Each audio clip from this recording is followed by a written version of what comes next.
Chapter 7. The Secret to Self-Control. The first law of behavior change is make it obvious, but the inversion of that law is just as powerful. Make it invisible. During the Vietnam War, researchers made a shocking discovery. 35% of American soldiers had tried heroin, and 20% were addicted. This alarmed the U.S. government. The Special Action Office of Drug Abuse Prevention was created to track, treat, and support soldiers when they returned home. Here's what they found. When addicted soldiers came back to the United States, only 5% became re-addicted within a year, and just 12% relapsed within 3 years.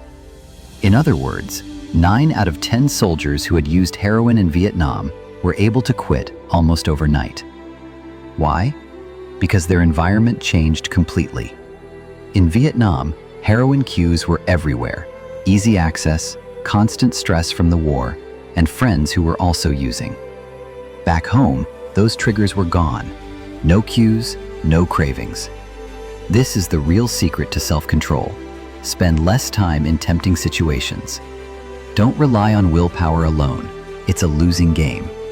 If you want to quit pornography, stop following Instagram models. If you want to eat healthier, don't keep junk food in the house. Remove the cue, and you remove the temptation.